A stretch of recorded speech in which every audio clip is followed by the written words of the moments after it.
Hello everyone, আসসালামু আলাইকুম। কেমন আছেন সবাই? আশা করছি সবাই অনেক ভালো আছেন। ওয়েদার দেখেই বুঝতে পারছেন ওয়েদারের ডিমান্ড কী। সো চলে এলাম সেটাই রান্না করতে, খিচুড়ি।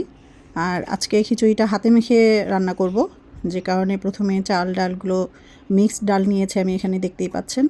সো সেগুলোকে ওয়াশ করে প্রয়োজনীয় যা যা মশলা দেওয়ার সব কিছু দিয়ে আমি হাতে সুন্দর করে মাখিয়ে তারপর বসিয়ে দেব। শর্টকাটে আর কি যতটুকু করা যায় সেটাই করছিলাম। আর এখানে তো গরম মশলাও দিয়ে দিয়েছি। আর এই রকম ওয়েদারে কে কী খেতে পছন্দ করেন সেটা অবশ্যই একটু জানাবেন, কারণ নর্মালি আমাদের দেশে এই বৃষ্টির দিনটা তো আমরা খুব বেশি পাই, কিন্তু এখানে খুব একটা বৃষ্টির দিন পাওয়া যায় না। দু এক সময় বৃষ্টি হলে আমি ট্রাই করি বৃষ্টির দিনটাকে একটু উপভোগ করার জন্য। সেই চেষ্টাতেই আজকে হাতে মেখে একটু খিচুড়ি বসাচ্ছিলাম। এই তো হাতে মাখিয়ে পানি দিয়ে আমি এখন এটা চুলায় বসিয়ে দেব।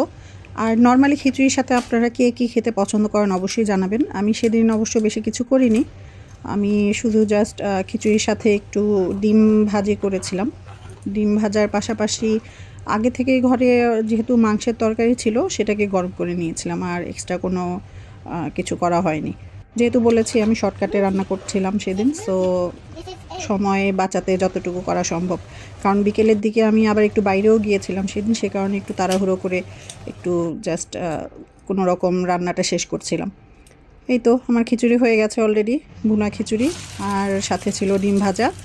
ডিম ভাজাটার মধ্যে আমি ধনেপাতা দিয়ে খুব সুন্দর করে মাখিয়ে নিয়েছিলাম, অনেক মজাই হয়েছিল খাবারটা। আর এটা কিন্তু বেশ কিছুদিন আগের ভিডিও। আর এখন যেহেতু এখানে গরম চলে এসেছে, গরমে এখানে সচরাচর বৃষ্টিটা হয় না, শীতের সময় দু একবার বৃষ্টি দেখা যায়। জানি না, এখন ওয়েদার এমনই দেখতে পাচ্ছি বেশ কিছু বছর ধরেই। এই তো আমার ডিম ভাজা শেষ। তারপর আমি একটু বাইরে যাব জায়ানকে নিয়ে।